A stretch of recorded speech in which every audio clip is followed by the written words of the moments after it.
Do you have a past immigration issue that is blocking your green card? You don't seem to find a solution. It's time for you to know about the I-601 waiver. Yes. Now, don't forget to follow this page. Obviously, you click, obviously, you go on Coloco Immigration on YouTube. Now, let's talk about it.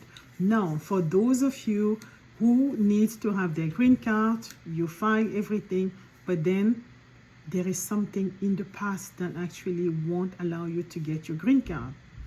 Maybe you stay in the country legally too long, or you enter the country legally too long, right? Or number two, you actually committed a crime that may render you what is called inadmissible, aka you're not going to have your green card. Or number three, you actually gave some false information, what is considered fraud or misrepresentation. If you have that, obviously you won't be able to get your green card. Now, what's the solution? Have you heard of the waiver?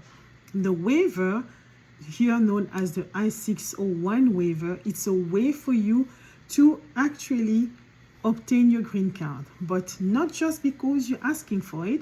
You will have to show that if your relative, whether it's your parent, your spouse, or either your child who is a US citizen or a permanent resident, he's not actually, if they do not grant that waiver, then obviously it will cause what is called extreme hardship. Extreme hardship is very, very factual based. You're going to have to show exactly how does that going to affect your immediate relative, right? Obviously the process, what is the process? And we can talk about it in other video. How does that work?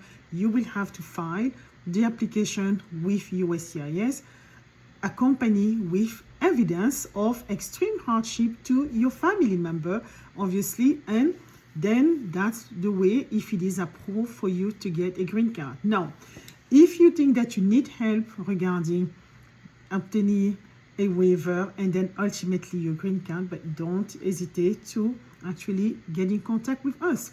Until then, I will just say, don't forget to follow this page so you don't miss any immigration news and update. And until then, be well. Bye.